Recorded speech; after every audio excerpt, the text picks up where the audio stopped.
Pro untuk memperkenalkan anggotanya. Perkenalkan, saya dari tim Pro. Nama saya Amar Ardiansyah sebagai pembicara 1. Saya Bro Fasrulbet dari tim Pro pembicara 2. Saya Mimi Sri Handayani sebagai pembicara 3. Baik, sekarang silakan bagi tim kontra untuk memperkenalkan anggotanya. Sebelumnya mengenal saya dari kontra.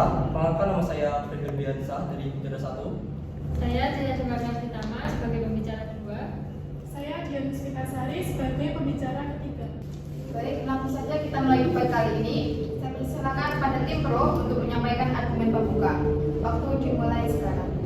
Baik, pada kesempatan kali ini saya sebagai pembicara 1 dari tim Pro akan menyampaikan 3 garis besar dari argumen utama saya.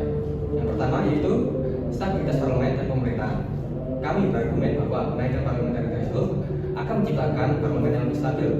Jika terlalu banyak praktek DPR akan menyebabkan proses legislasi lambat dan koalisi pemerintah yang rapuh.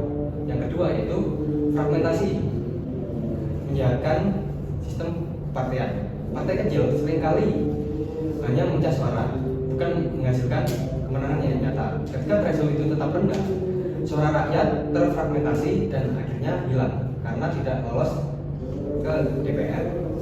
Yang ketiga yaitu mengurangi biaya politik dan menghindari partai instan.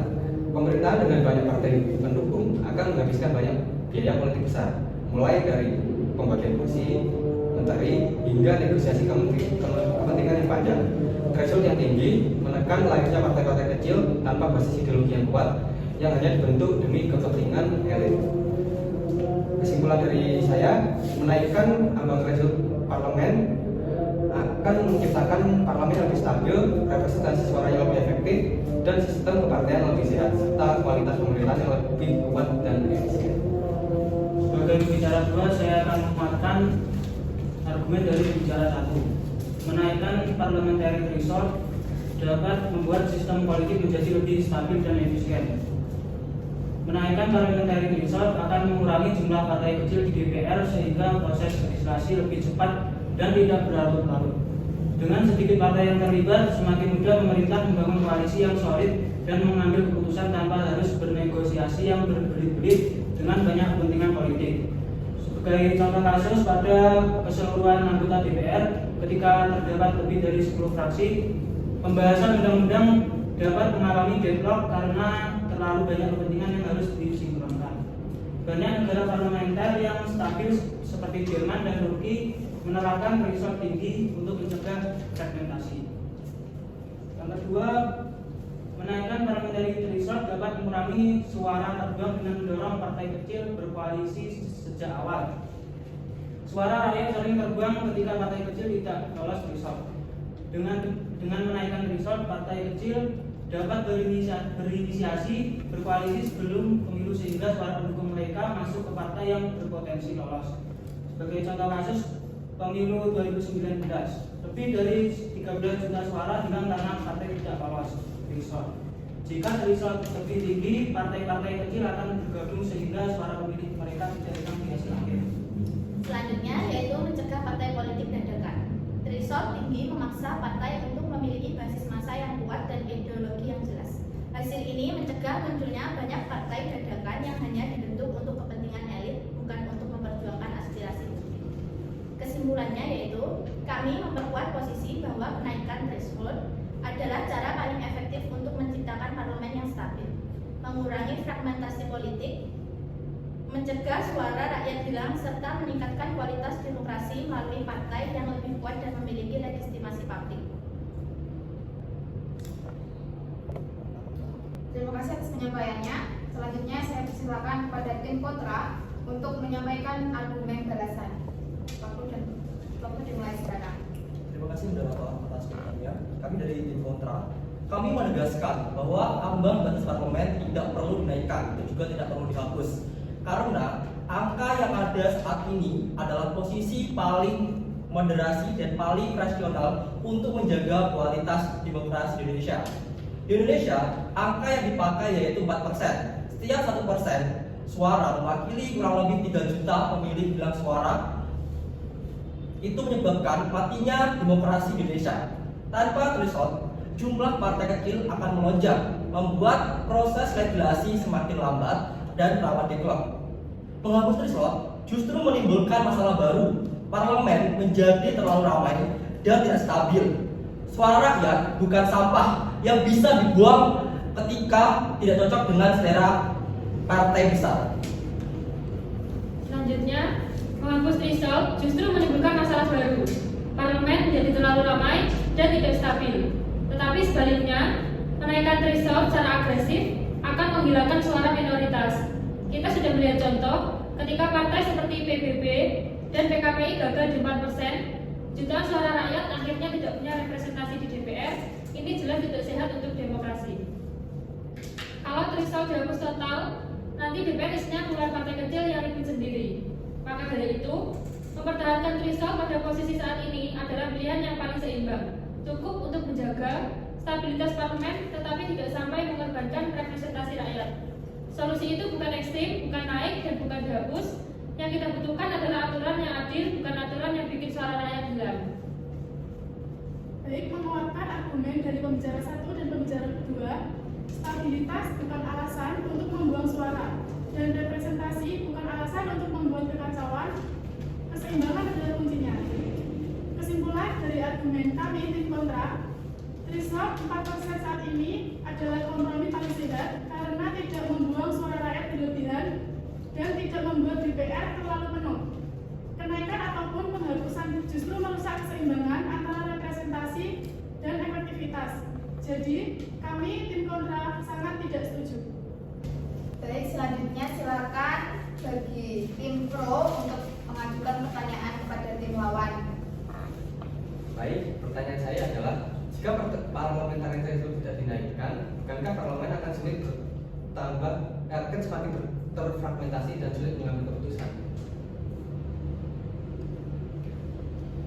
Sekarang silakan bagi tim kontra untuk mengajukan pertanyaan kepada tim pro. Baik, permisi bertanya, jika threshold dinaikkan untuk menyederhanakan parlemen, bagaimana Anda memastikan bahwa suara minoritas yang sah tidak hilang dan justru mengamankan representasi publik? Selamat. Baik, sekarang saya diberikan kesempatan berdiskusi bagi masing-masing tim.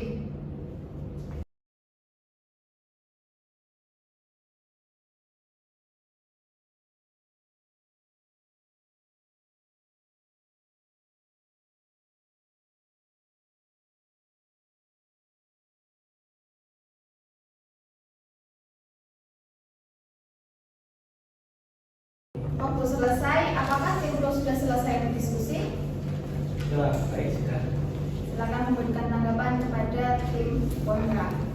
Baik, menanggapi pertanyaan dari tim kontra, kenaikan parliamentary threshold memang bertujuan menyederhanakan parlemen agar lebih efektif. Namun agar suara minoritas yang sah tidak hilang, ada beberapa mekanisme yang bisa diterapkan. Yang pertama, ambang batas yang rasional dan proporsional. Threshold tidak boleh terlalu tinggi. Jika dinaikkan secara ekstrim, jutaan suara rakyat bisa terbuang. Angka harus ditetapkan berdasarkan realitas politik dan keragaman masyarakat Indonesia. Penguatan sistem yang kedua, penguatan sistem perwakilan daerah. Suara kelompok minoritas bisa tetap terwakili melalui jalur DPD atau mekanisme representasi berbasis wilayah, sehingga tidak sepenuhnya bergantung pada partai yang besar. Yang ketiga, mekanisme penggabungan suara. Partai kecil diberi ruang untuk berkoalisi sejak awal pemilu, sehingga suara pemilih mereka tetap terakumulasi dan tidak hangus. Yang keempat, evaluasi berkala berbasis data. Pemerintah dan DPR wajib mengevaluasi dampak threshold setiap pemilu. Beberapa juta suara yang terbuang dan kelompok mana yang terdampak. Jika terlalu banyak suara hilang, kebijakan harus dikoreksi. Dengan cara ini, penyederhanaan parlemen tetap tercapai, tetapi tidak mengorbankan prinsip dasar demokrasi, yaitu bahwa setiap suara rakyat memiliki arti dan kesempatan untuk terwakili. Baik, Sekarang silakan bagi tim kontra untuk memberikan tanggapan kepada tim pro. Baik, saya akan memberikan tanggapan. Tidak dinaikannya parliamentary threshold tidak otomatis membuat parlemen sulit bekerja. Fragmentasi justru mencerminkan keberagaman aspirasi rakyat dalam demokrasi. Efektivitas parlemen lebih ditentukan oleh kualitas komunikasi, budaya kompromi dan kedewasaan politik, bukan semata jumlah partai. Kenaikan ambang batas berisiko menghilangkan suara minoritas dan melemahkan representasi rakyat. Jadi tim kontra menegaskan bahwa kenaikan parliamentary threshold bukan solusi utama untuk memperbaiki kinerja parlemen. Kebijakan tersebut justru berpotensi mengurangi keterwakilan rakyat, menghilangkan suara partai kecil dan kelompok minoritas, serta melemahkan kualitas demokrasi. Permasalahan parlemen saat ini lebih disebabkan oleh rendahnya etika politik, lemahnya komitmen wakil rakyat, dan buruknya budaya kompromi. Demokrasi seharusnya diperkuat melalui perbaikan sistem dan perilaku politik, bukan dengan membatasi partisipasi melalui kenaikan threshold. Terima kasih. Terima kasih kepada seluruh peserta debat atas argumen yang telah disampaikan. Dari debat ini dapat kita simpulkan bahwa kenaikan parliamentary threshold bukan solusi utama untuk memperbaiki kinerja parlemen.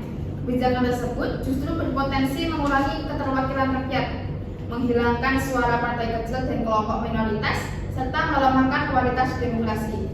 Permasalahan parlemen saat ini lebih disebabkan oleh rendahnya etika politik, lemahnya komitmen wakil rakyat, dan buruknya budaya kompromi, bukan karena banyaknya partai. Oleh karena itu, demokrasi seharusnya diperkuat melalui perbaikan sistem dan perilaku politik, bukan dengan membatasi partisipasi melalui kenaikan threshold.